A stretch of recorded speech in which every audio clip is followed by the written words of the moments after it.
আসসালামু আলাইকুম। একটা মিনি ব্লগ নিয়ে আসছি। আজকাল আমার একটু ভিডিও বানাতে ইচ্ছা করতেছে না, কি যে হয়েছে।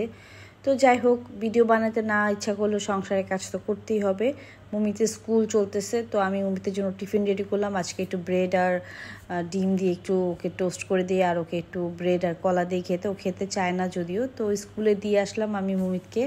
বাইরে তখন প্রচণ্ড বৃষ্টি ছিল, আমি একটু চিয়া সিড খেয়ে নিলাম। তো আমি চিয়া সিড খেয়ে একটা ঘুম দিছি, একদম এক ঘুমে 12টা।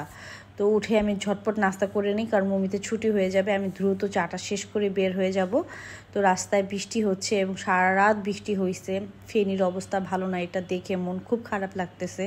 ফেনীর মানুষরা খুব কষ্ট করতেছে বন্যায়, আল্লাহ তাদের সহায় হোক।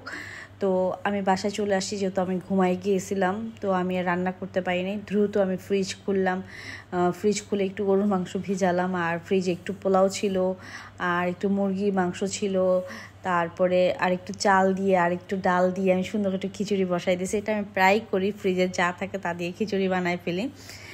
গরুর মাংস থাকলে একটা হেল্প হয়, পরের দিন নাস্তা খেতেও সুবিধা হয় রুটির সাথে। তো আমি একটু রুটিও বানাই আগামীকালকের জন্য, কারণ সকালবেলা বানাইতে অনেক একদম ইচ্ছা করে না। তারপর সন্ধ্যায় চা নাস্তা আজকে সিম্পল বিস্কিট দিয়ে আমরা নাস্তা শেষ করছি। আজকে এই ছিল ব্লগ। আল্লাহ হাফেজ।